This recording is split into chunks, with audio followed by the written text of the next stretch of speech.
ಅಭಿವೃದ್ಧಿ ಯೋಜನೆಗಳನ್ನು ಸರ್ಕಾರ ಮಾಡ್ತು. ರೋಡ್ಗಳನ್ನು ಅಗಲ ಮಾಡ್ತು, ಚರಂಡಿ ಮಾಡ್ತು, ಅಂಗಡಿಗಳನ್ನು ಒಂಥರ ರಿನೋವೇಟ್ ಮಾಡಿ ಒಂದು ಸೇಮ್ ಕಾಣ ಹಂಗೆ ಮಾಡಿದ್ರು. ಅದೆಲ್ಲವನ್ನೂ ಮಾಡಿದ್ದು ರಾಜ್ಯ ಸರ್ಕಾರ. ಅದಕ್ಕೊಂದಷ್ಟು 1,000 ಕೋಟಿ ಖರ್ಚು ಮಾಡಿದ್ರು. ಅಂತಿಮವಾಗಿ ಆಗಿದ್ದೇನು, ಮಹಾಕುಂಭಮೇಳಕ್ಕೆ ಬಂದಂಥವ್ರು ಹಾಗೆ ಒಂದು ರೌಂಡ್ ಅಯೋಧ್ಯಕ್ಕೆ ಹೋಗಿ ಬರೋಣ ಅಂತ ಹೋಗ್ತಿದ್ರೆ ಒಂದು ದಿವಸಕ್ಕೆ 25 ಲಕ್ಷ ಜನ ಆಗ್ತಿದ್ದಾರೆ.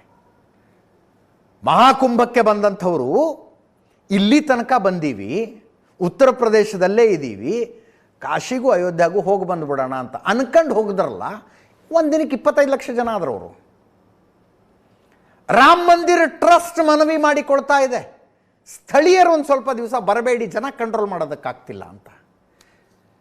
ಇದ್ರದ್ದು ಎಕನಾಮಿಕ್ಸ್ ಬಿಡಿ ನೀವು, ಅದು 4 ಲಕ್ಷ ಕೋಟಿ ಟರ್ನ್ ಓವರ್ನ ನಿರೀಕ್ಷೆ ಇದೆ ಇಲ್ಲಿ. 25 ಲಕ್ಷ ಜನ ಅಯೋಧ್ಯೆಗೆ ಬಂದರೆ, if you have seen Ayodhya, ಬಹಳ ದೊಡ್ಡ ಊರಲ್ಲ ಅದು, ದೊಡ್ಡ ಊರಲ್ಲ. 25 ಲಕ್ಷ ಜನ ಅಯೋಧ್ಯೆಗೆ ಬಂದು ಒಬ್ಬೊಬ್ಬ ಮನುಷ್ಯ 100 ರೂಪಾಯಿ ಖರ್ಚು ಮಾಡಿದ್ರೆ ಅವತ್ತು ಅಯೋಧ್ಯೆಯ ವ್ಯಾಪಾರ ಎಷ್ಟಾಯಿತು? ಅಯೋಧ್ಯೆಯಲ್ಲಿ ಅಂಗಡಿ ಇಟ್ಟಂಥವ್ರು, ಹೋಟೆಲ್ ತೆರೆದಂಥವ್ರು, ಅಯೋಧ್ಯೆಯಲ್ಲಿ ರಿಕ್ಷಾ ಓಡಿಸುವಂಥವ್ರು, ಎಲ್ಲರದ್ದು ವ್ಯಾಪಾರ ಏನಾಯಿತು ಲೆಕ್ಕ ಹಾಕ್ಕೊಳ್ಳಿ ನೀವು. ಇದು ಯೋಗಿ ಆದಿತ್ಯನಾಥರ ಆಲೋಚನೆ.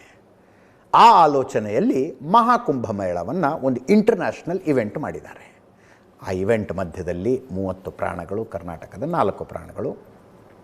ಮಹಾಕುಂಭ DIG ಅದನ್ನು ಹೇಳಿದ್ರು, ಕೇಳಿಸ್ಕೊಳ್ಳಿ.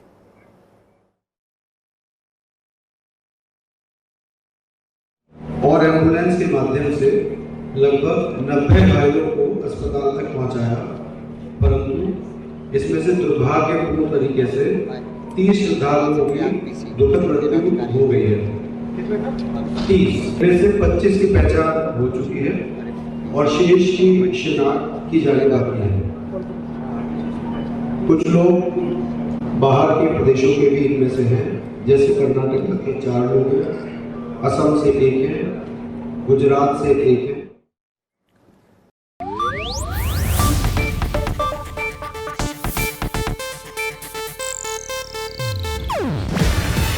ಇದು ಏಷ್ಯಾನೆಟ್ ನ್ಯೂಸ್ ನೆಟ್ವರ್ಕ್ ಪ್ರಸ್ತುತಿ. ನೀವು ನೋಡ್ತಿದ್ದೀರಾ ಏಷ್ಯಾನೆಟ್ ಸುವರ್ಣ ನ್ಯೂಸ್.